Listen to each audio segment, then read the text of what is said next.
Bom, vamos dando continuidade à nossa série de exposições intitulada Uma Defesa da Salmodia Exclusiva. Este será o quarto e penúltimo sermão e certamente uma das mensagens mais importantes da nossa jornada. Isso porque, primeiramente, vamos estar respondendo às objeções mais comuns e frequentes contra a salmodia exclusiva. Vamos estar refutando todos os principais argumentos que se levantam contra a prática do canto exclusivo dos salmos. E assim sendo, em segundo lugar, vamos estar batendo o martelo e declarando a veracidade da nossa doutrina e prática. Porque depois de analisar cuidadosamente todos os textos prova, tanto no Antigo quanto no Novo Testamento, desde a instituição formal do canto dos salmos, até as ordens apostólicas para que se cante os salmos. Então, depois de todo esse trabalho, deixando a Escritura falar por si mesma, e agora, respondendo e refutando as objeções que ainda restam, então não haverá mais dúvidas que a salmodia exclusiva, isto é, o canto exclusivo dos salmos, é uma prática genuinamente bíblica. Por isso, com esse espírito em defesa da salmodia exclusiva, vamos abrir as nossas Bíblias para fazer a leitura do texto de 1 Pedro, capítulo 3, versículo 15. Repetindo, 1 Pedro, capítulo 3, versículo 15. Nos diz assim a santa, infalível e inerrante palavra de Deus. Antes, santificai ao Senhor Deus em vossos corações, e estais sempre preparados para responder com mansidão e temor a qualquer que vos pedir a razão da esperança que há em vós. Irmãos, no versículo que acabamos de ler, somos chamados a estar sempre preparados a dar razão de nossa esperança. E aplicando o princípio desse texto a essa jornada em defesa da salmodia exclusiva, somos então chamados a prestar razão da nossa fé, da nossa convicção no que diz respeito ao canto exclusivo dos salmos. E uma das formas mais importantes de fazer isso é respondendo justamente às objeções de nossos opositores e adversários. Para que a nossa exposição seja didática e de fácil memorização, eu resolvi separar as objeções mais comuns e frequentes contra a salmodia exclusiva em 3 categorias muito bem definidas. Primeiramente, examinaremos as objeções bíblicas. Estas não são objeções que vêm de fora da Escritura, mas sim aquelas que nascem de uma interpretação equivocada da palavra de Deus.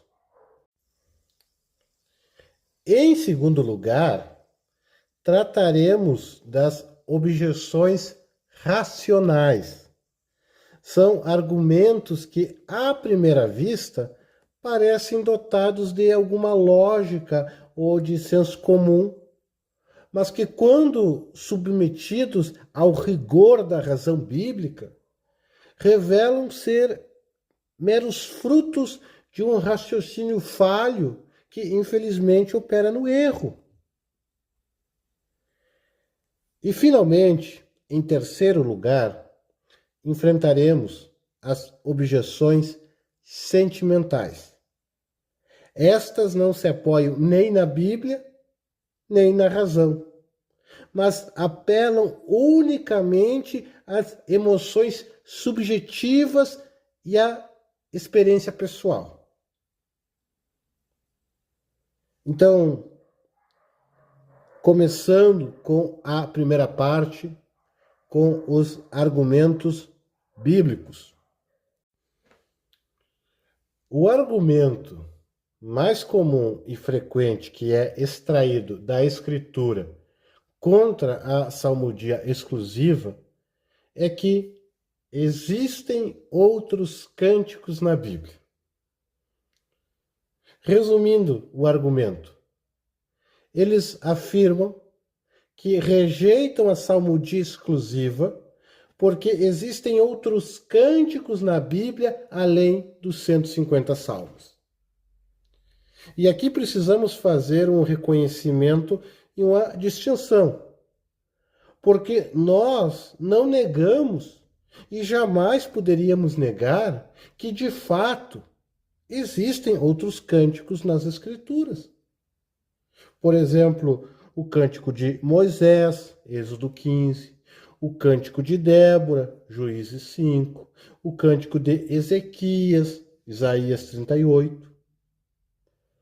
Porém, antes de falarmos sobre esses cânticos, precisamos ser extremamente cuidadosos para não classificarmos como cântico aquilo que a própria Bíblia não chama de cântico. E aqui vou mencionar dois exemplos bastante pontuais. A oração de Ana, que aparece em 1 Samuel capítulo 2, não é um cântico. O texto diz claramente, orou Ana e disse. O texto não diz que Ana cantou. Mas nos acostumamos tanto a chamar essa passagem de Cântico de Ana, que sem o devido cuidado, acabamos confundindo uma oração com um cântico. A repetição desse rótulo, ao longo do tempo, fixou no imaginário popular do cristão uma leitura que o texto bíblico simplesmente não autoriza. E essa influência é tão forte que eu mesmo, apesar da minha defesa firme e zelosa da salmodia exclusiva, acabei cometendo, infelizmente, esse ato falho quando, no panorama do Canto dos Salmos no Antigo Testamento, utilizei como exemplo a oração de Ana como se fosse um cântico. Portanto, aproveito a oportunidade e assumo humildemente o meu erro. Porque o nosso compromisso precisa ser com a verdade de Deus e não com a nossa vaidade, com o nosso ego. Portanto, com pesar, reconheço que na luta em favor de uma causa, acabei fazendo e usando a leitura equivocada de uma passagem que é usada contra a causa na qual estou empenhado em defender. Há também outro texto frequentemente apresentado como cântico. É o chamado Magnificante de Maria, que aparece em Lucas capítulo 1. Mas o texto também afirma com clareza: disse Maria, e não cantou Maria. Ainda que as palavras da mãe do nosso Senhor sejam palavras de grande beleza e devoção, classificá-las como cântico é ir além do que está escrito. É uma arbitrariedade. A verdade é que esses títulos em negrito que encontramos nas edições modernas da Bíblia, e vamos encontrar Cântico de Ana, Cântico de Maria, dentre outros, são apenas títulos editoriais, acréscimos dos tradutores para, a princípio, facilitar a leitura, mas não fazem parte do texto inspirado, do texto original. E nesses casos específicos, tanto de Ana quanto de Maria, esses títulos acabam induzindo o leitor ao erro. Portanto, no lugar de ajudar, acaba, na verdade, atrapalhando. Agora, vale salientar que os cânticos que realmente existem na Bíblia, aqueles que o próprio texto identifica como cânticos, estes são inspirados, estes são infalíveis e estes fazem parte da revelação divina. Já as composições humanas são meras expressões poéticas, falíveis e não autorizadas para adoração solene. Portanto, o simples fato de existirem outros cânticos inspirados na Bíblia não fundamenta e não pode fundamentar a prática moderna de cantar composições não inspiradas no culto. Em termos lógicos, o argumento nem chega a começar. Não é um argumento válido. Afinal de contas, como a existência de cânticos inspirados poderia oferecer base bíblica para canções não inspiradas? Não faz absolutamente nenhum sentido. Outra objeção comum e frequente contra a salmodia exclusiva é a expressão cântico novo. Os defensores da composição de novas canções para o culto frequentemente recorrem à expressão cântico novo ou nova canção, dependendo da tradução da Bíblia.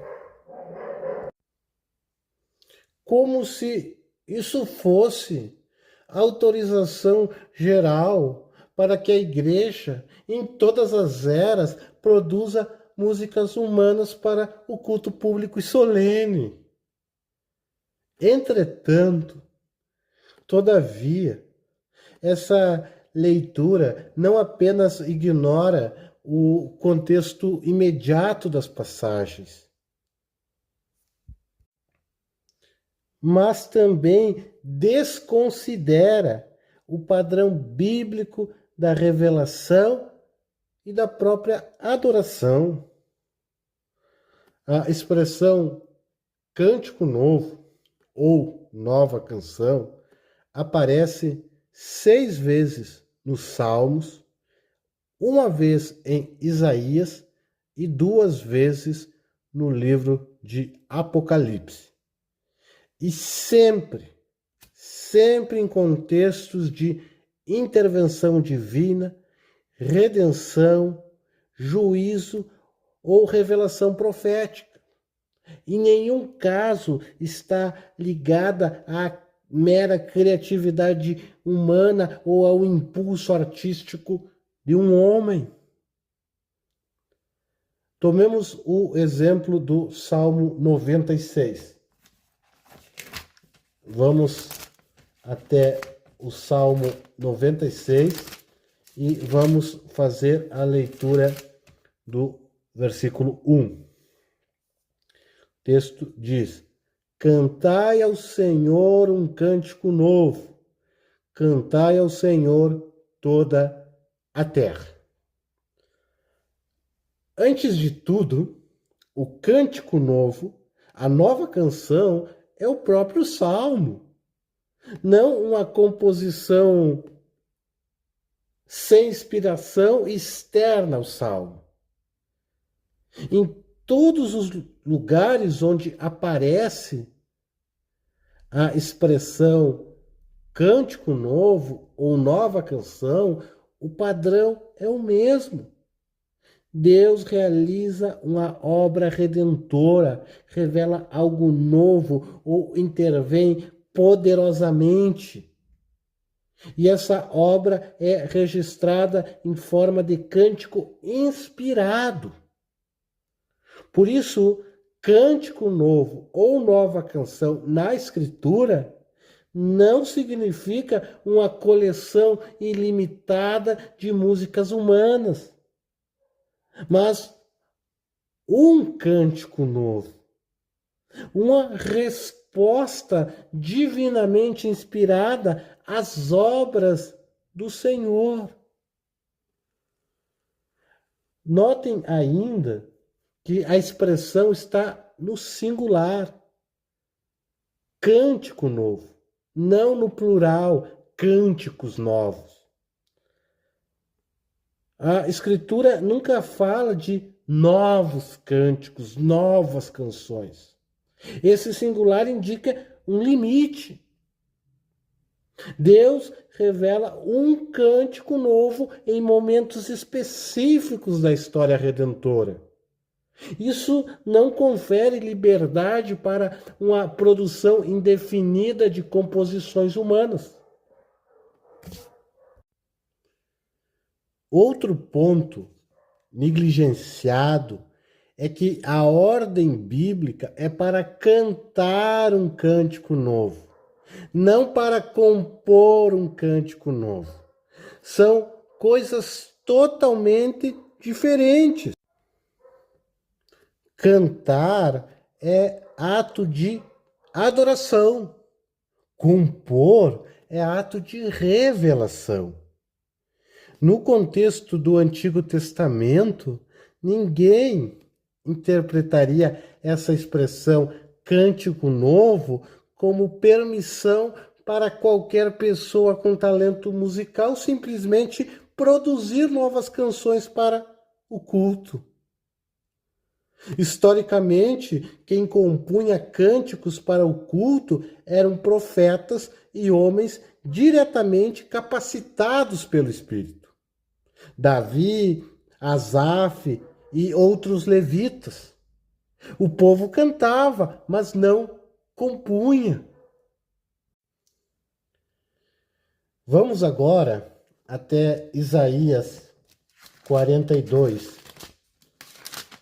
Isaías, capítulo 42, versículo 10.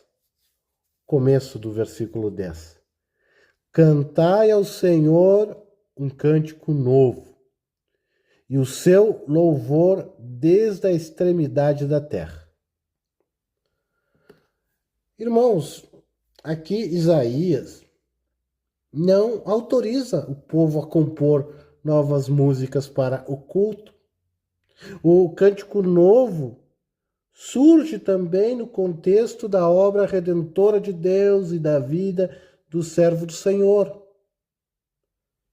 O novo não diz respeito a composições humanas, mas a obra nova, no sentido de renovada, que Deus está realizando.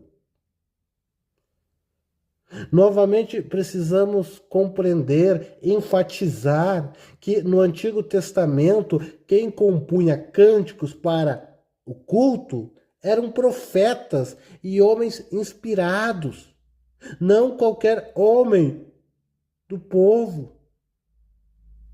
Isaías 42 segue o padrão dos Salmos, no sentido que o cântico novo é uma resposta inspirada à revelação divina. Mas não era nenhuma nova canção para o culto, menos ainda uma permissão para criar um repertório ilimitado sem inspiração.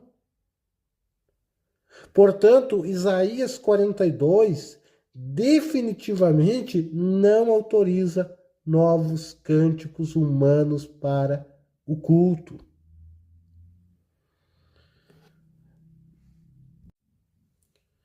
Essa mesma expressão, cântico novo, aparece também, inclusive mais de uma vez, no livro de Apocalipse. Vamos até o livro de Apocalipse, capítulo 5, versículo 9. O texto nos diz assim: e cantavam um novo cântico, dizendo: digno és de tomar o livro e de abrir os seus selos, porque foste morto, e com o teu sangue nos compraste para Deus de toda a tribo e língua e povo e nação. E agora vamos até o capítulo 14, aqui é de Apocalipse, e vamos ler o versículo 3. O texto diz: e cantavam como cântico novo diante do trono, e diante dos 4 animais e dos anciãos.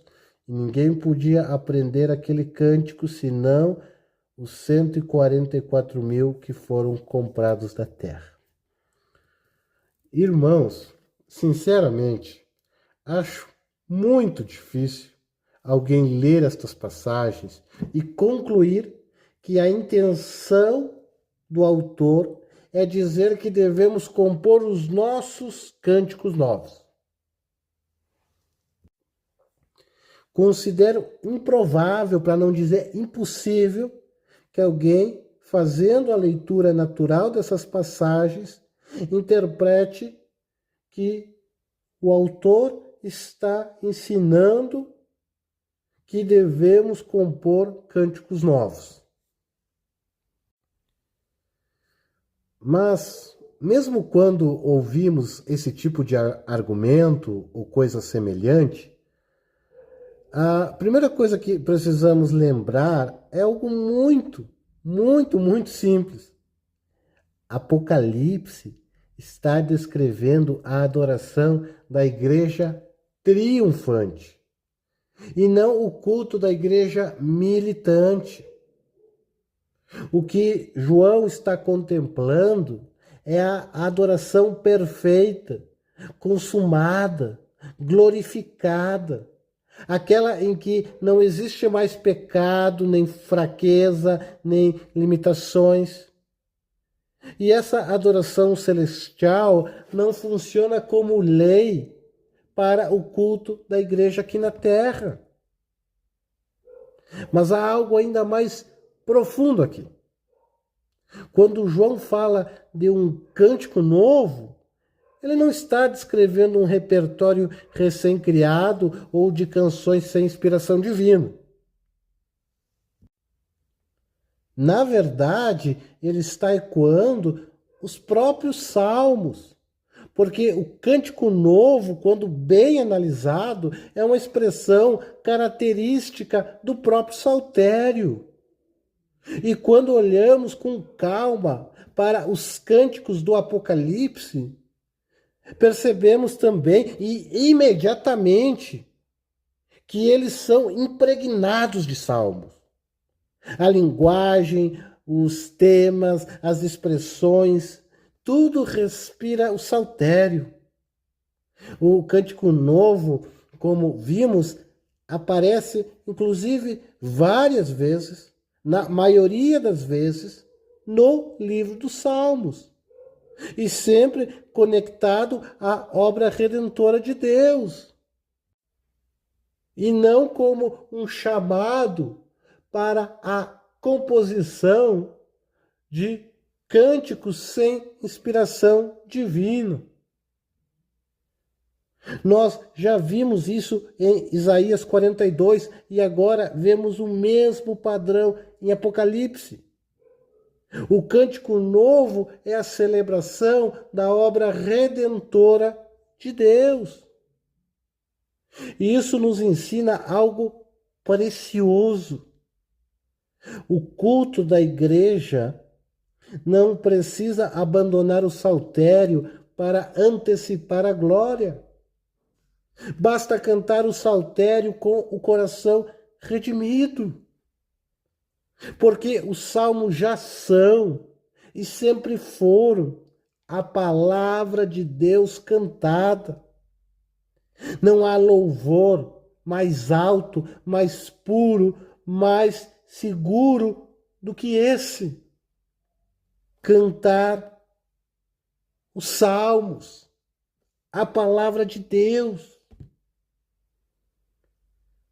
Mas alguns ainda insistem, dizendo, mas lá em Apocalipse tem harpas. Então, os instrumentos são permitidos no culto. Não precisa ser necessariamente a capela. Mais uma vez, é preciso ser dito que se Apocalipse servisse de modelo normativo para o culto da terra, teríamos que trazer também o incenso, visto que o mesmo texto que fala de instrumentos também fala do incenso. E certamente quem advoga em favor dos instrumentos não advoga também em favor do incenso. Apocalipse 5, versículo 8, diz: tendo cada um deles harpas e taças de ouro cheias de incenso. Portanto, dizer que um pode e o outro não, com base no mesmo texto, no mesmo versículo, é uma interpretação seletiva. Então, é preciso concordar que não se pode usar no culto nem os instrumentos e nem o incenso, porque ambos violam o princípio regulador. Ou, por coerência, se deve aceitar os dois, tanto o instrumento quanto o incenso. Por isso, meus irmãos, é preciso compreender que o culto da igreja militante é regulado pela palavra revelada e não pela experiência celestial da glória eterna, da igreja triunfante. Portanto, quando João fala de um cântico novo, ele não está autorizando novos hinos humanos. O texto não fala absolutamente nada disso. Ele está apenas mostrando a consumação do louvor que já começou aqui. Ele está mostrando a voz final da igreja. Uma igreja que agora sim pode cantar de maneira perfeita o que Deus inspirou desde o princípio. E se a igreja triunfante canta os temas dos salmos na glória do céu, quanto mais nós, igreja militante, precisamos cantar os próprios salmos agora. enquanto ainda caminhamos na terra. Aqui precisamos avançar e trazer algumas considerações sobre a chamada salmodia inclusiva. Alguns que defendem que o culto deveria unir salmos e hinos, no caso, os salmos de Deus e os hinos dos homens, lado a lado, alegando ser uma posição equilibrada que une o melhor dos dois mundos, do tipo, vamos cantar os melhores salmos e vamos cantar os melhores hinos, e acabam chamando essa prática de salmodia inclusiva. Ou seja, nós cantamos os salmos de Deus, mas também incluímos os hinos, as canções dos homens. Mas isso é uma grande falácia. Historicamente, essa inclusão surgiu, aconteceu apenas quando igrejas que antes cantavam somente os salmos começaram a adicionar pouco a pouco hinos humanos. Portanto, o que chamam de inclusão foi, na prática, o começo da exclusão. Os salmos foram diminuindo e diminuindo até serem praticamente esquecidos, ao ponto que a maioria dos cristãos de nossos dias nem sabem que os salmos foram dados originalmente para serem cantados.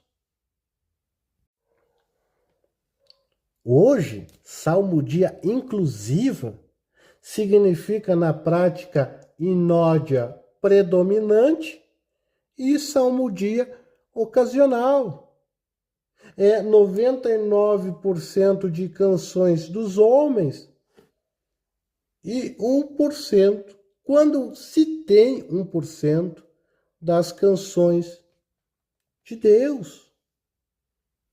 Portanto, chamar isso de inclusão é como um copo de água com uma gota de vinho ser chamado de vinho inclusivo.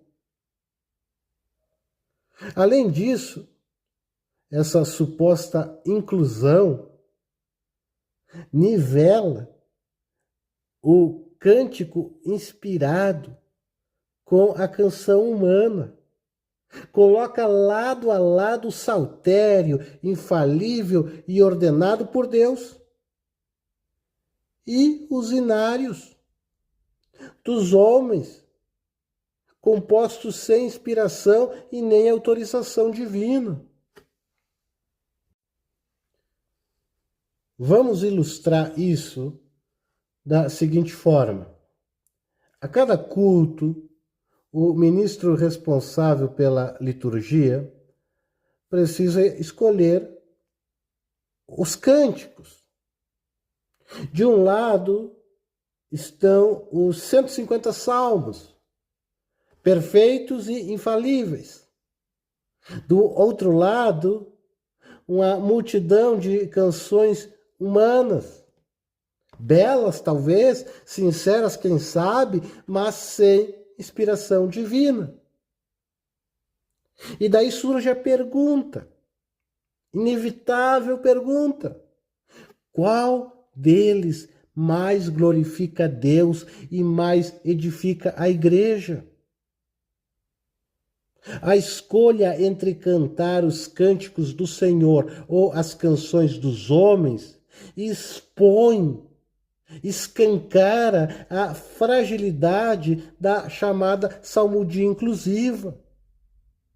Como alguém pode imaginar que Deus será mais glorificado e que a igreja será mais edificada cantando as canções humanas em vez dos cânticos do Senhor?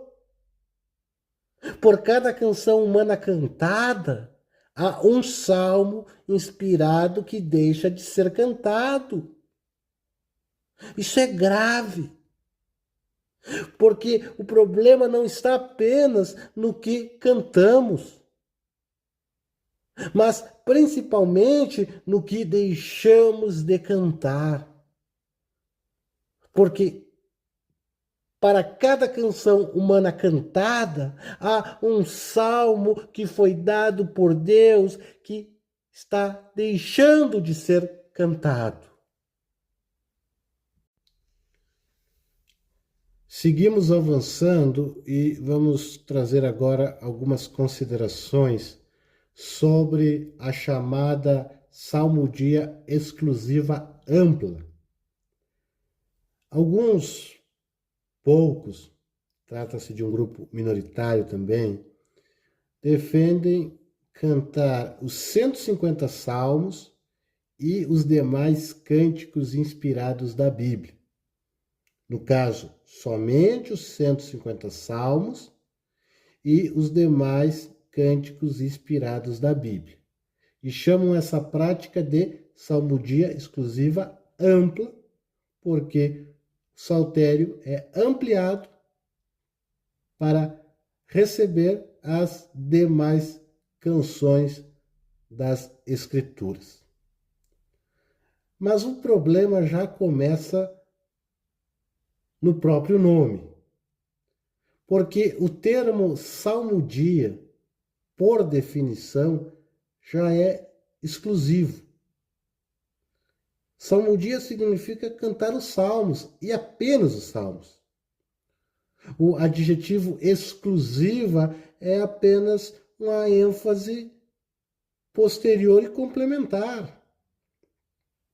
Portanto, se é salmodia, é exclusiva. Se não é exclusiva, não é salmodia. A expressão salmodia exclusiva ampla é uma contradição de termos, como quadrado redondo, molhado seco, alto baixo, dentre outros conceitos que são opostos, excludentes e, se colocados juntos, são contraditórios. Essa posição seria melhor definida, ao meu ver, como cânticos escriturísticos. Simplesmente cânticos escriturísticos. Mas precisamos agora compreender quais são os critérios bíblicos, os critérios estabelecidos por Deus em sua palavra para o canto no culto público e solene. Precisamos entender o porquê devemos cantar somente os 150 salmos e não os demais cânticos escriturísticos. O primeiro critério para o canto no culto é que o cântico deve ser inspirado. E aqui concordamos com os defensores da posição chamada de salmodia exclusiva ampla, porque entendemos que o primeiro critério bíblico é que o cântico deve ser inspirado. Portanto, canções humanas estão excluídas e descartadas. O segundo critério é que, além de inspirado, o cântico precisa ter sido dado com o propósito de ser usado no culto. E nem todo texto inspirado foi dado para ser cantado pela congregação. Aqui está o ponto decisivo onde vamos discordar com quem defende a chamada salmodia exclusiva ampla. O canto dos demais cânticos escriturísticos. Porque os cânticos de Moisés, Débora e Ezequias, por exemplo, foram realmente inspirados, mas não foram instituídos como repertório fixo de culto. Eles foram cantados em ocasiões extraordinárias, fora do ambiente e do contexto de culto público e solene. Nenhum deles foi incluído no saltério. E outra coisa, quem defende a salmodia exclusiva ampla geralmente classifica como cântico textos que a Escritura não classifica como cânticos, como, por exemplo, as passagens que trazem a oração de Ana e a outra passagem conhecida como Magnificante de Maria. E, por óbvio, ignoram também que estes textos, que eles dizem ser cânticos, não foram reunidos no saltério e nem foram compilados em outro inário inspirado. Mas os 150 salmos foram dados para serem usados na adoração pública, formando assim o inário inspirado, oficial e definitivo da Igreja de todos os tempos. Assim sendo, rejeitamos a salmodia inclusiva, que é uma prática absurda, que nivela os cânticos do Senhor com as canções dos homens, e também rejeitamos a salmodia exclusiva ampla, contraditória na sua definição, e defendemos o retorno à única e verdadeira salmodia, ordenada por Deus para o culto. Somente os 150 salmos, somente o saltério. E avançando, mais uma vez, outra objeção comum e frequente é a suposta presença de fragmentos de hinos no Novo Testamento. Alguns afirmam que existem fragmentos de hinos no Novo Testamento, como, por exemplo, em Filipenses 2, versículos 6 ao 11. Vamos até Filipenses, capítulo 2, do versículo 6 ao 11. O texto diz: que, sendo em forma de Deus, não teve por usurpação ser igual a Deus, mas fez a si mesmo de nenhuma reputação, tomando a forma de servo, fazendo-se semelhante aos homens, e, achado na forma de homem, humilhou-se a si mesmo, sendo obediente até a morte e morte de cruz.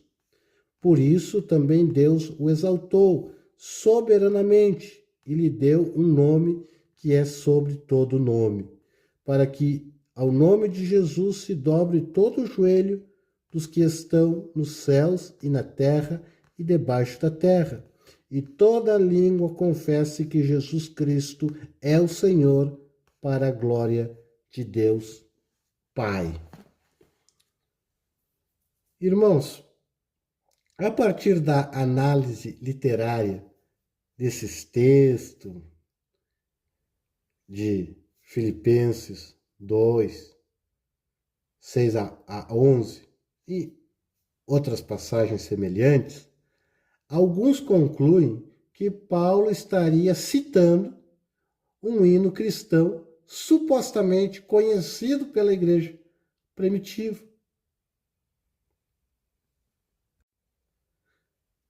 Contudo, essa ideia não passa de pura especulação, sem qualquer evidência bíblica ou histórica que a sustente.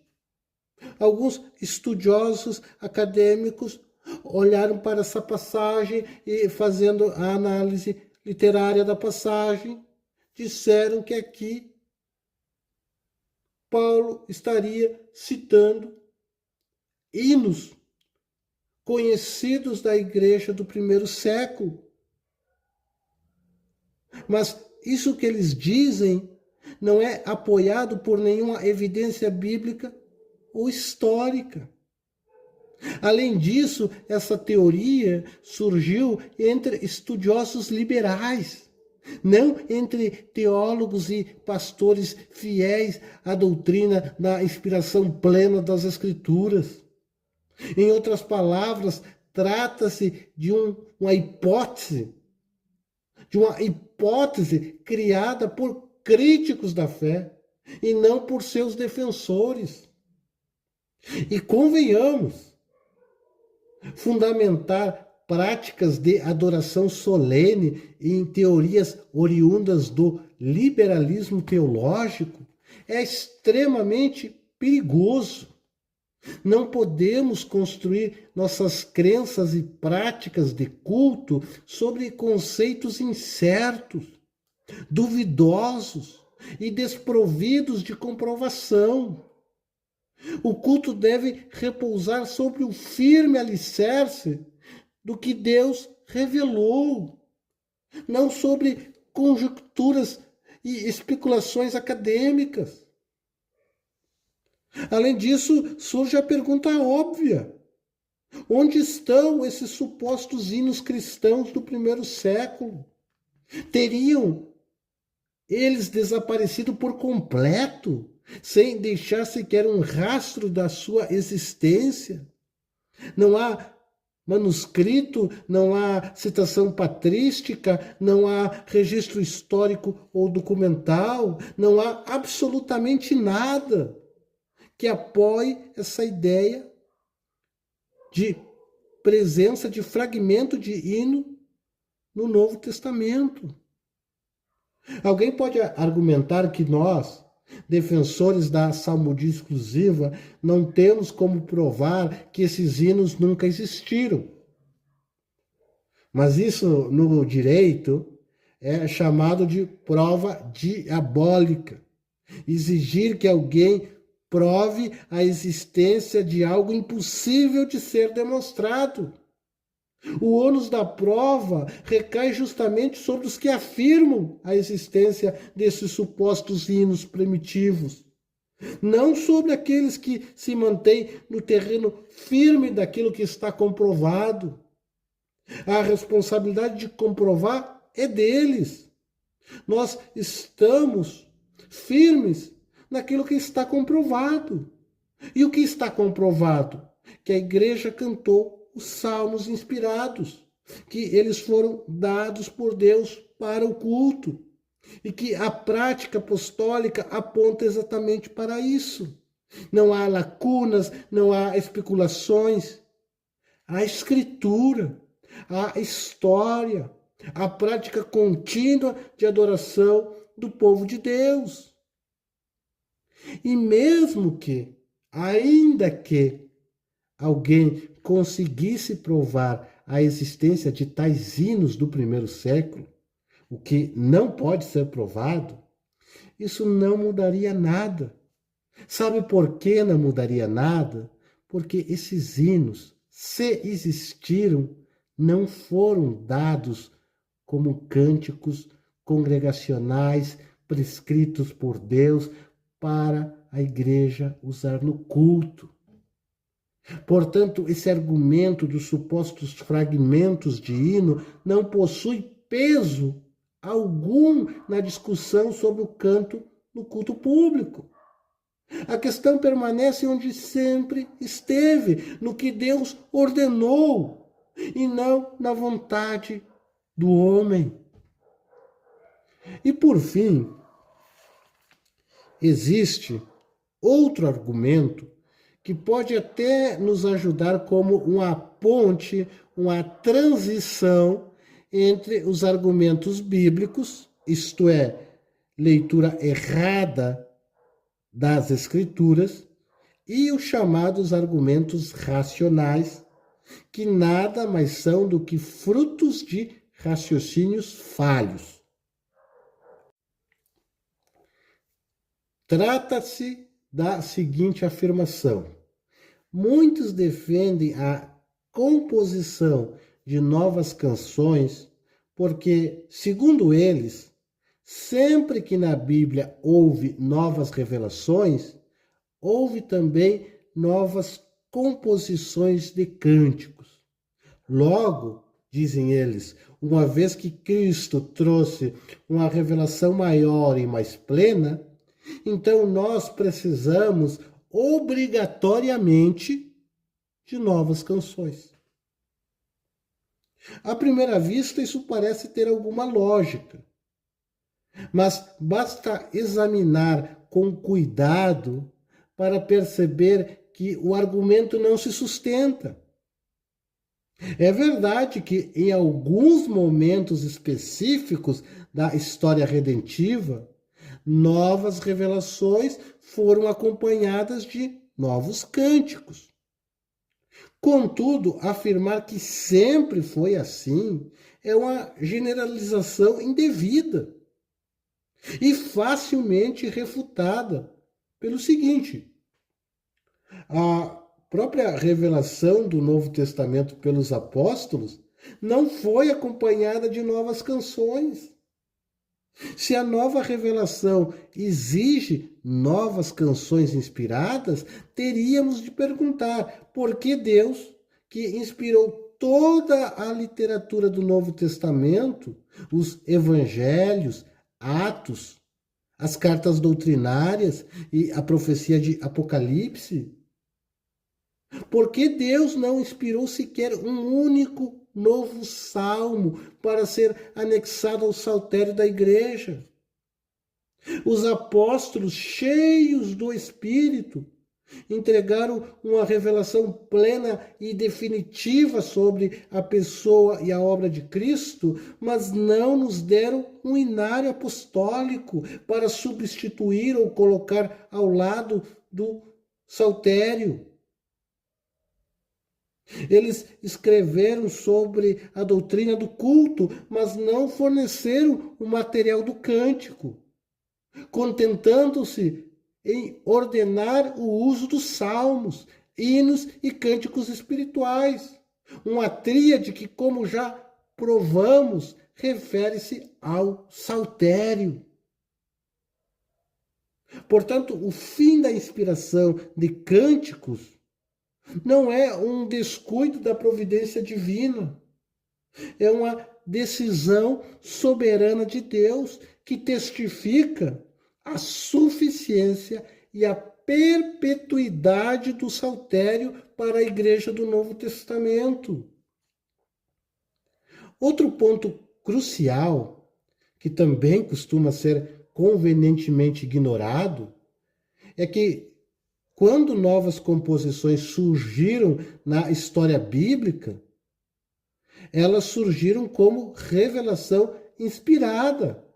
Eram cânticos dados pelo próprio Espírito Santo, com autoridade profética, infalíveis e perfeitos.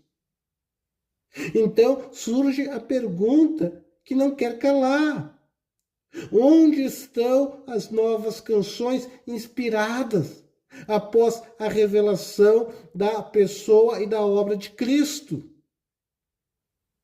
Quer dizer que nas revelações inferiores, Deus exigiu inspiração divina para compor novos cânticos. Deus estabeleceu o critério da inspiração. Mas agora, após a revelação superior em Cristo, basta a mera criatividade humana, basta o talento artístico do homem. A lógica simplesmente não se sustenta. Não faz sentido. Outro problema do argumento é que eles falam com alto grau de certeza que momentos de novas revelações requerem novas canções. Mas aqui devemos perguntar: Quem disse que novas revelações requerem novas canções? Quem determinou isso? Jesus disse algo nessa direção? Os apóstolos expressaram essa ideia? Existe base bíblica ou apenas suposições humanas para dizer que novas revelações exigem necessariamente novas canções? A resposta é clara. Não há qualquer mandamento, qualquer princípio, qualquer instrução bíblica que estabeleça um vínculo obrigatório entre revelação e novas composições de cântico para o culto. Portanto, não podemos transformar em padrão divino aquilo que a Escritura não ordena. Se após a revelação plena em Jesus Cristo não houve novas canções inspiradas para o culto, isso não é uma falha, é uma decisão soberana de Deus. E se Deus, em sua soberania, decidiu não acrescentar novos cânticos inspirados à sua igreja, isso significa que os salmos são suficientes. Ele estabeleceu um saltério completo, perfeito, divinamente dado para o louvor público, e não deixou qualquer lacuna a ser preenchida pela imaginação dos homens. Para Deus, os salmos são suficientes. Os salmos podem não ser suficientes para muitas pessoas, mas para Deus os salmos são suficientes. E o que resta são apenas raciocínios humanos tentando justificar práticas que Deus nunca ordenou em sua palavra. Portanto, chegamos em nossa parte 2, onde vamos responder aos argumentos racionais.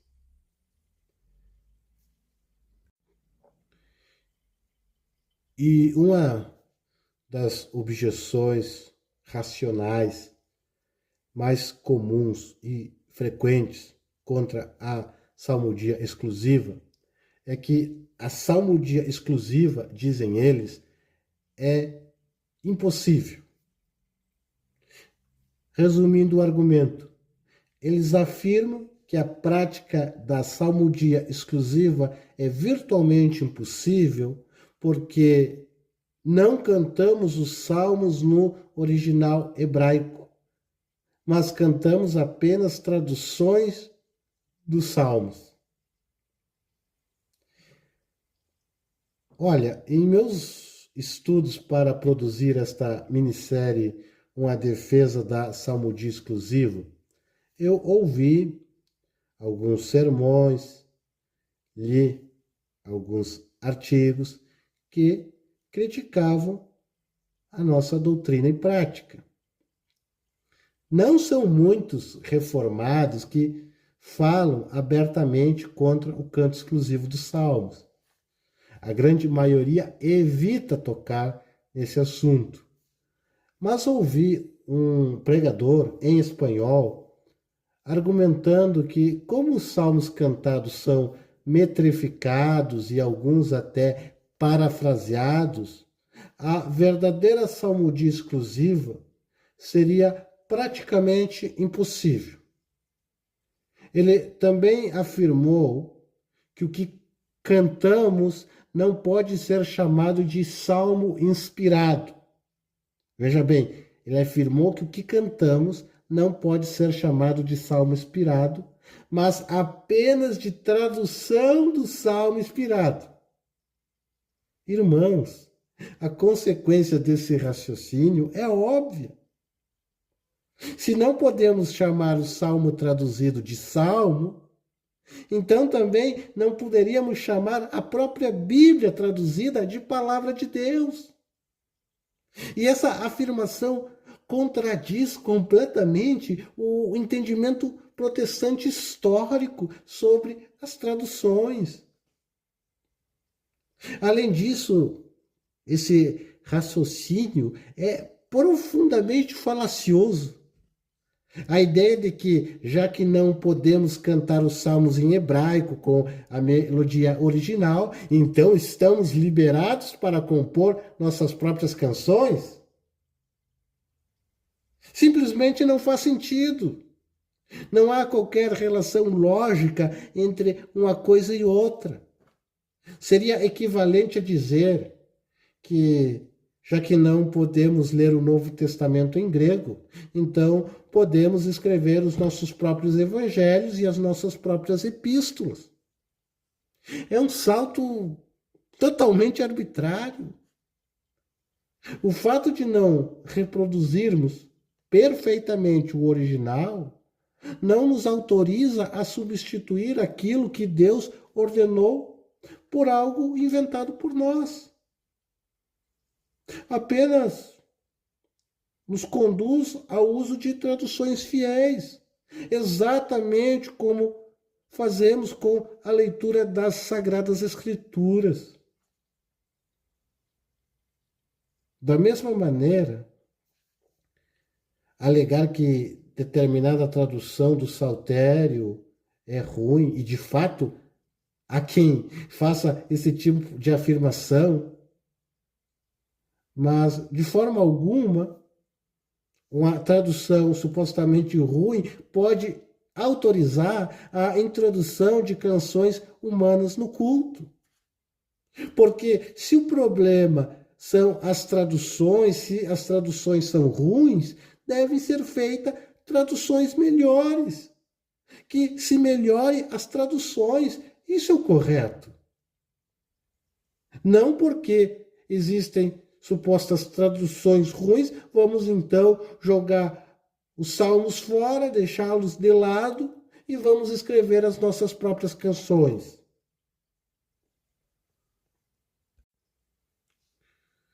Outra objeção comum e frequente que nasce de um raciocínio falho é dizer que o sermão do pastor também não é inspirado. Então, se o pastor pode pregar um sermão não inspirado, por que não podemos cantar hinos, canções igualmente não inspiradas? Irmãos, devemos lembrar que o culto não é o ambiente para criatividade humana. O culto é o lugar em que nos submetemos ao que Deus ordenou. E, segundo o princípio regulador, só podemos fazer no culto aquilo que Deus prescreveu na sua palavra. Aqui está o ponto. A pregação e o cântico não ocupam o mesmo papel. São categorias distintas. Em outras palavras, o mesmo Deus que ordenou o elemento de culto também definiu e limitou o seu contexto. A pregação tem um limite e um contexto. O cântico tem outro limite e outro contexto. A pregação da palavra é um meio de graça realizado por um homem ordenado que expõe a escritura inspirada. Ele realmente não fala por inspiração direta, mas sua mensagem é examinada pela igreja, assim como os bereanos fizeram com o apóstolo Paulo. O pastor pode errar, e muitos erram, mas a Escritura deve corrigir. O cântico, porém, o cântico pertence à congregação inteira. Todos pronunciam as mesmas palavras diante de Deus. E porque o povo não corrige o cântico enquanto o oferece, o que se coloca nos lábios da igreja precisa ter total confiabilidade. O que é cantado deve estar isento de erros. Por isso, o cântico exige um nível de pureza que Deus, em sua sabedoria, já supriu ao nos dar os salmos inspirados e perfeitos. Essa objeção iguala pregação e cântico como se fossem idênticos. Mas cada elemento do culto possui sua função própria, regulada por Deus. Existem diferenças entre a pregação e o canto de louvores. Por exemplo, entre reformados, não se discute que a mulher não pode ensinar ou exercer autoridade na igreja como se fosse um ministro da palavra. Assim como também todos em igrejas tradicionais concordam que homens e mulheres devem cantar. Portanto, fica claro que são dois elementos de culto diferentes. O que vale para um não necessariamente vale para o outro. Deixa eu oferecer aqui uma ilustração simples. Na Santa Ceia do Senhor, nós comemos o pão e tomamos o vinho. Mas nós não podemos comer a Bíblia, o livro, na ceia, no lugar do pão. Embora a Bíblia seja nosso alimento espiritual, nós não podemos substituir o pão pela Bíblia como livro físico. Também não podemos tratar o cântico como se seguisse a mesma lógica da pregação. São elementos distintos e com regras distintas. É digno de nota que os opositores da salmodia exclusiva fazem a mesma comparação indevida entre o canto de louvores e a oração. E a isso respondemos com a mesma linha de raciocínio da comparação com o sermão. São elementos distintos que Deus estabeleceu, cada qual em seu devido contexto próprio, sem esse tipo de mistura e confusão, como se fosse tudo igual. A Bíblia traz, em seus 66 livros, um inário para ser cantado na adoração. No cânon bíblico existe um inário para ser cantado no culto. Mas não há na Bíblia um livro exclusivamente de orações destinado ao uso no culto público. Não há um livro de orações para adoração. Portanto, são coisas totalmente diferentes. Gostem ou não gostem, os elementos de culto são diferentes um dos outros. E o que vale para um não necessariamente vale para outros.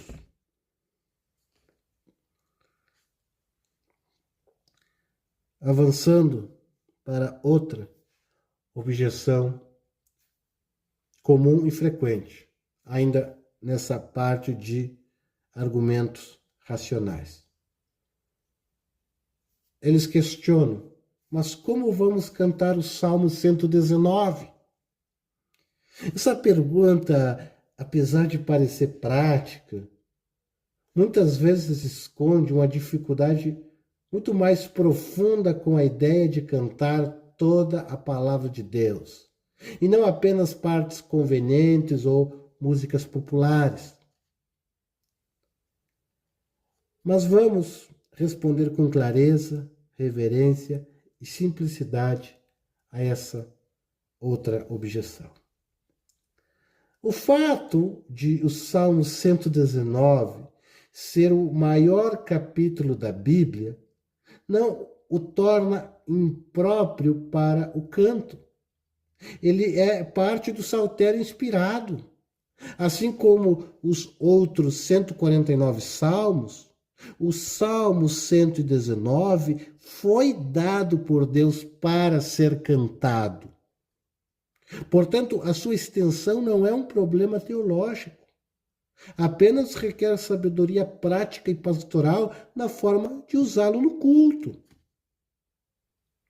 O Salmo 119, como sabemos, tem uma estrutura, ou está estruturado de uma maneira perfeita para o canto. Ele está dividido em 22 sessões de 8 versículos, cada uma correspondente, no original, a uma letra do alfabeto hebraico.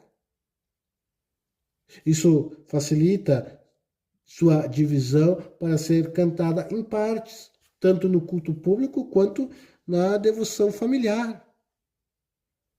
Portanto, devemos entender que o Salmo 119 também foi dado para ser cantado. Na prática, o Salmo 119 se torna vários hinos para serem cantados. Então, rejeitar ou evitar o Salmo 119 por ser longo é negligenciar uma das maiores joias da Escritura. Ele é um hino de amor à palavra de Deus, exaltando os seus mandamentos, juízos, preceitos e promessas. Não é curioso que o maior capítulo da Bíblia seja exatamente um salmo para ser cantado? Se hoje parece estranho cantar o Salmo 119 inteiro, isso revela muito mais sobre a superficialidade da música evangélica moderna do que sobre a natureza dos salmos, ou do Salmo 119 em especial. Vivemos em uma época em que os cânticos são curtos, repetitivos e emocionais. Refrões que trazem frases de impacto e vazias, pobres em conteúdo. Diante disso, cantar longos salmos, como o Salmo 119, exige disciplina espiritual, atenção reverente e amadurecimento no culto. Aliás, virtudes que precisamos recuperar urgentemente na igreja do século XXI. Então, avançando para a parte 3, vamos agora responder aos argumentos sentimentais. Alguns dizem, mas os hinos modernos são tão bonitos, tão piedosos, tão edificantes. Deus me abençoou profundamente através deles. E nós, irmãos, respondemos com todo respeito e com toda sinceridade. Sim, pode ser verdade. Muitos hinos modernos ou antigos são belíssimos. Alguns foram compostos por homens piedosos, com lágrimas nos olhos, com fogo no coração e fidelidade ao Evangelho. Mas é exatamente aqui que entra o ponto central. Desde quando a edificação subjetiva se tornou critério objetivo que regula o culto público? Desde quando a beleza, a emoção ou o impacto pessoal se tornaram a regra do culto que determina o que vamos cantar diante de Deus? O critério não é isso me trouxe bênção ou isso me agrada. A única pergunta que importa no culto é: Deus ordenou isso? Isso agrada a Deus? Os hinos e as canções dos homens podem ser comoventes, profundas, sinceras, mas continuam sendo criações humanas, frutos da devoção privada. Podem ser poemas piedosos, porém não são a Escritura. E no culto, Deus não exige sinceridade apenas. Claro que a sinceridade é sumamente importante, mas Deus exige mais do que apenas sinceridade. Ele exige submissão à sua ordem. Ele não ordenou que cantemos nossas composições. Ele ordenou que cantemos as suas composições, que cantemos os salmos. Até porque se a estética e a precisão teológica fossem critérios válidos, poderíamos cantar hinos escritos até por hereges, desde que bonitos e teologicamente corretos. E muitos, de fato, são.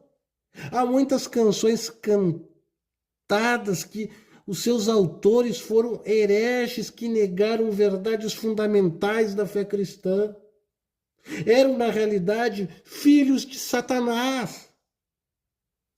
Por isso que a beleza não é sinônimo de santidade.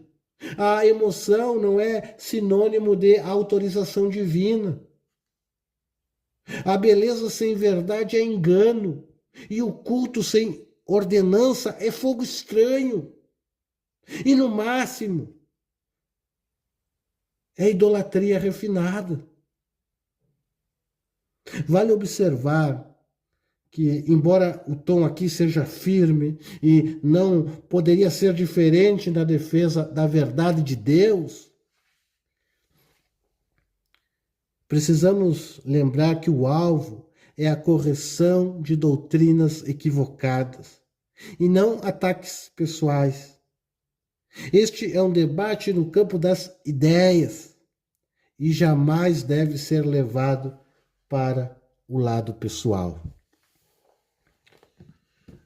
O próximo argumento sentimental é o campeão de todos. É o que mais aparece, mais comum, mais frequente. Eles dizem: os salmos não mencionam o nome de Jesus.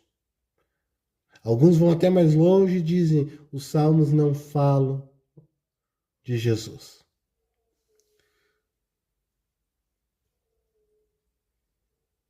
Mas os salmos, dizem eles, não mencionam o nome de Jesus. Então, como podemos cantar no culto cristão palavras que não citam textualmente o nome do nosso Salvador? À primeira vista, essa preocupação pode soar legítima, mas quando examinada com mais cuidado, percebemos que ela não nasce,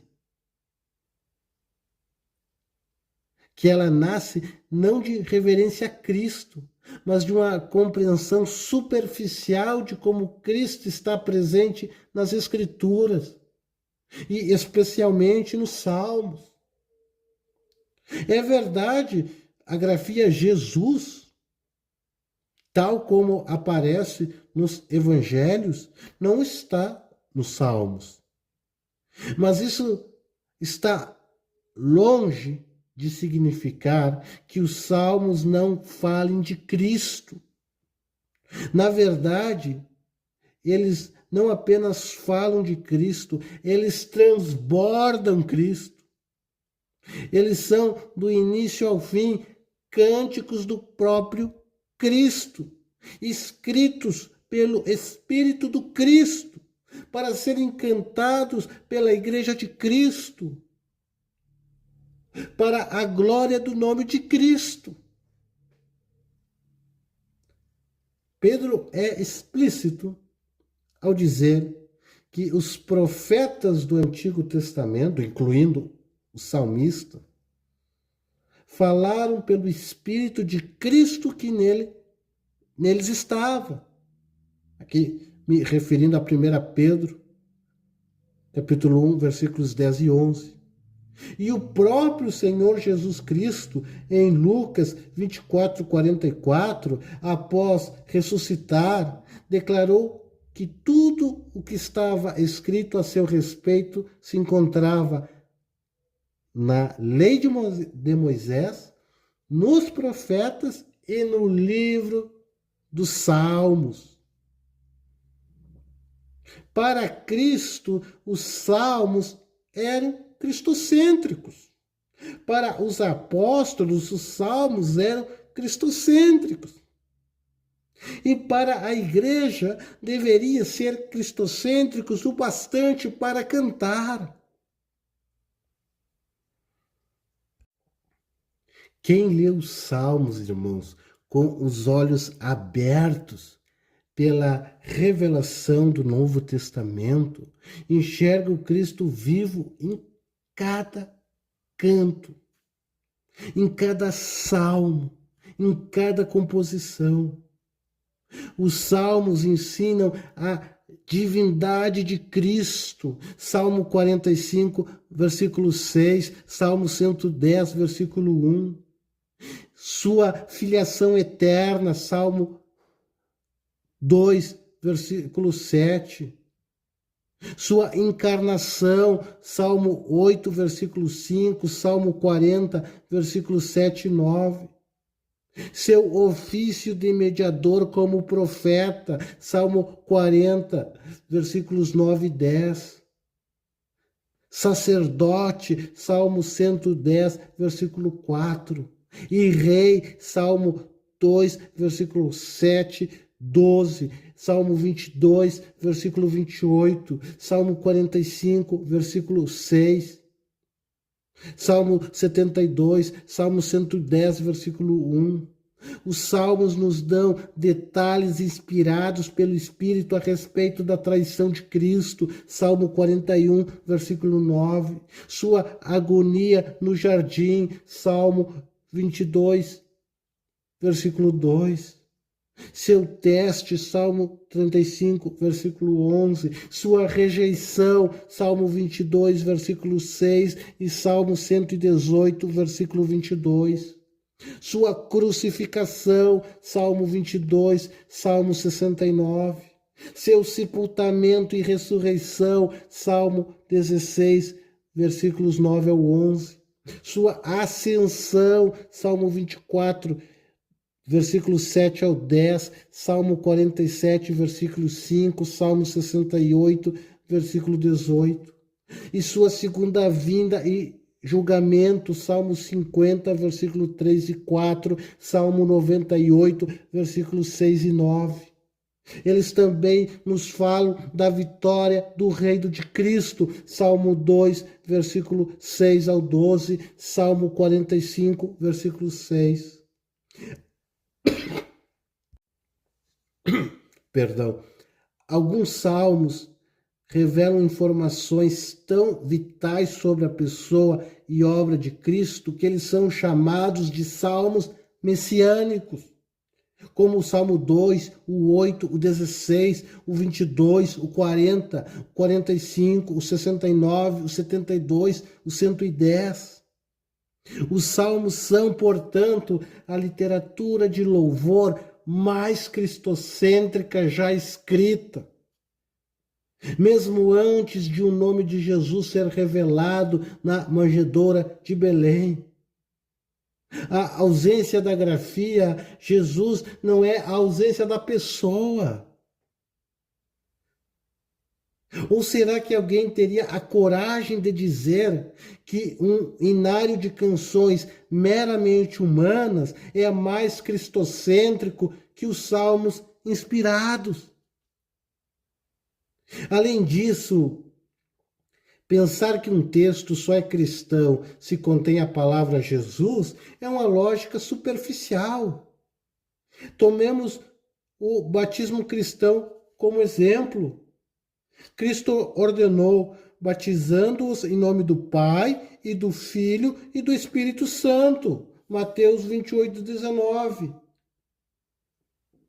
Notem, o nome Jesus não é pronunciado na forma batismal. Nem por isso o batismo deixa de ser plenamente cristão e cristocêntrico.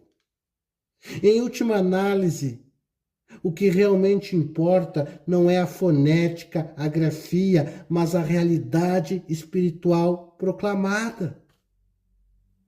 Assim também com os salmos. Eles proclamam Cristo, sua pessoa, sua obra, seu reinado, sua humilhação e sua exaltação com a profundidade que nenhum inário humano jamais alcançou. Cantar os salmos não é negligenciar o nome de Jesus. Pelo contrário, irmãos. Cantar os salmos é proclamá-lo com as palavras que o próprio Espírito de Cristo inspirou. Quem afirma que os salmos não são cristãos o suficiente, não percebe que está dizendo na prática que o próprio Cristo não é cristão o suficiente, pois foi ele quem inspirou, cantou e confirmou esses cânticos como testemunho a seu respeito. Na verdade, alguém que faz essa afirmação não sabe absolutamente nada sobre o livro dos Salmos. Que pessoa que conhece o saltério faz uma afirmação dessas em sã consciência?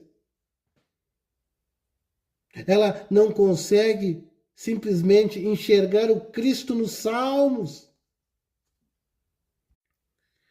Então, esse é o argumento, a objeção de ordem sentimental mais absurda que se levanta contra a prática da salmodia exclusiva. E mais absurdo do que o conteúdo desse argumento, dessa objeção, é a frequência que nós vemos esse tipo de argumento, objeção aparecendo contra a nossa doutrina e prática. Há um argumento ainda silencioso, mas poderoso, que muitas vezes se esconde por trás das objeções à salmodia exclusiva. Estou falando do orgulho humano. O orgulho humano resiste ao canto exclusivo dos Salmos. Não é tanto a falta de evidência bíblica, que, como já vimos, é sólida e inequívoca. O que impede algumas pessoas, especialmente pastores, de abraçarem a prática do canto exclusivo dos Salmos é o próprio orgulho humano, que se levanta, em muitos casos, como a grande barreira para a aceitação. Muitos dizem, até com certa firmeza, sempre fiz dessa maneira, sempre cantei canções humanas e Deus nunca deixou de me abençoar. Esse tipo de afirmação, aparentemente inocente e até ignorante, revela algo mais profundo do que inocência ou ignorância. Essa afirmação revela uma barreira interior contra a correção bíblica, porque assumir a salmodia exclusiva implica, para muitos, em admitir que a prática anterior não estava em conformidade com a vontade divina. O pastor que assumir a salmodia exclusiva vai precisar ter a humildade de reconhecer diante da congregação que a sua prática estava errada. E isso toca diretamente no ego de muitos líderes religiosos. A resistência não nasce do estudo das Escrituras, nem de uma análise teológica honesta. Nasce do coração humano, ferido pelo orgulho.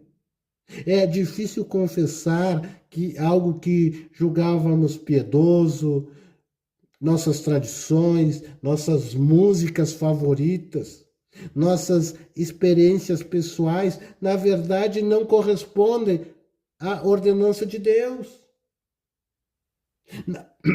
Na verdade, não agradam ao Senhor. Portanto, irmãos, uma das maiores barreiras à salmodia exclusiva não é a falta de evidência bíblica, porque ela é abundante.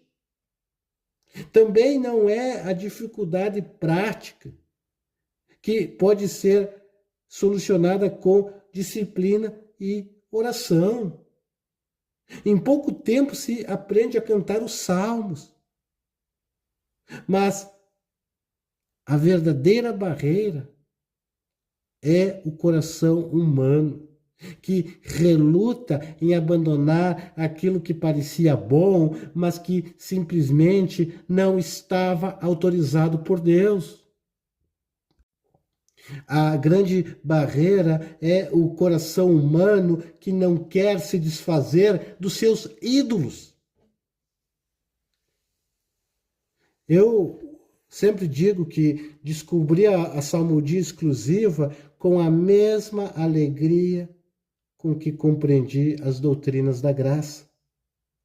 O que nem sempre digo, mas creio que devo começar a dizer, é que assim como existe uma felicidade indescritível ao entender o perdão dos pecados em Cristo Jesus, também há um momento de profunda tristeza ao se reconhecer como miserável pecador.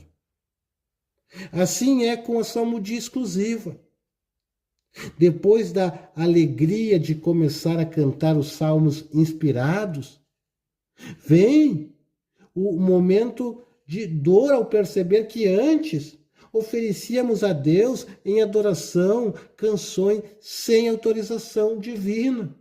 E isso é uma violação do princípio regulador do culto. Isso é ofensivo a Deus. Eu mesmo confesso que amava os chamados hinos tradicionais.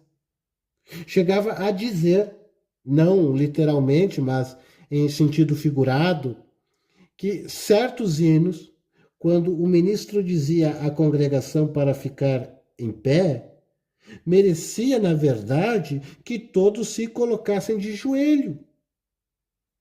Tamanha era a beleza das composições a serem cantadas. Hoje, porém, não posso dizer que amo os hinos tradicionais. Aliás, seria uma grande hipocrisia afirmar que ainda amo os hinos tradicionais. E eu digo isso porque eles, os hinos ou as canções, rivalizam com os salmos inspirados. São cantados no lugar dos cânticos do Senhor. Contudo, hoje posso traçar esse paralelo entre a salmodia exclusiva e as doutrinas da graça. Sinto o arrependimento sincero pelos cânticos humanos que ofereci a Deus e, ao mesmo tempo, experimento a alegria profunda de ter sido convencido pelo Senhor e pelo claro testemunho das Escrituras quanto à verdadeira adoração bíblica. Portanto, o chamado é muito simples, irmãos, mas é um chamado profundo. Não deixemos que o orgulho nos impeça de cantar os salmos como Deus ordenou e de oferecer a Ele o genuíno louvor. Se precisamos admitir erros, que se admita esses erros, louvando a Deus que nos deu um esclarecimento melhor. Então, como conclusão geral, após responder todas as objeções mais comuns e frequentes contra a salmodia exclusiva, sejam elas objeções de ordem bíblica, sejam elas objeções de ordem racional, ou sejam elas objeções de ordem sentimental. Agora é o momento de bater o martelo e finalmente declarar a veracidade da salmodia exclusiva. A prática do canto exclusivo dos salmos é bíblica e foi ordenada por Deus. Isso está provado. Ainda vamos ter um próximo e último estudo bíblico. Aliás, vamos fazer um estudo histórico, trazendo o testemunho da igreja e aproveitando para fazer algumas aplicações práticas.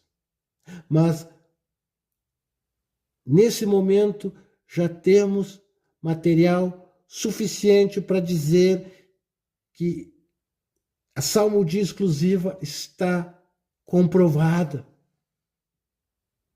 No silogismo que está guiando essa jornada, a nossa missão era, sobretudo, provar que Deus ordenou o canto dos salmos e não autorizou nenhum outro cântico. Isso está comprovado. Demonstramos por A mais B que Deus ordenou o canto dos salmos. Não há dúvidas que Deus exige que o seu povo cante salmos. Mas também demonstramos que Deus não autorizou nenhum outro cântico. Não há evidência bíblica para justificar o uso de canções meramente humanas no culto solene. Se não foi Deus quem mandou, quem foi que mandou no lugar de Deus? Se não foi Deus que autorizou o uso de canções sem inspiração divina, quem foi que autorizou como se fosse Deus? Lembrando, irmãos, mais uma vez, a estrutura lógica do nosso silogismo. Premissa maior: Deus somente pode ser adorado da forma que Ele mesmo ordenou na sua santa palavra. Isso aqui é o princípio regulador do culto. É o culto regulado pela Bíblia. É a soberania de Deus aplicada ao culto. Premissa menor: Deus ordenou o canto dos salmos, isso ficou provado, e não autorizou nenhum outro cântico. Isso também está provado.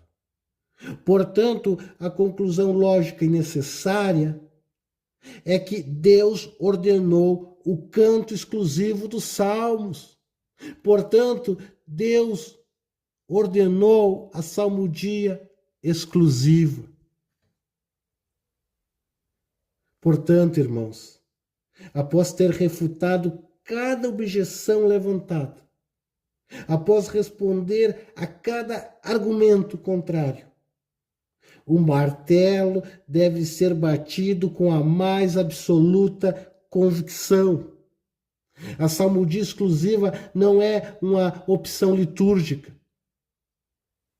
mas a salmodia exclusiva é uma ordem de Deus.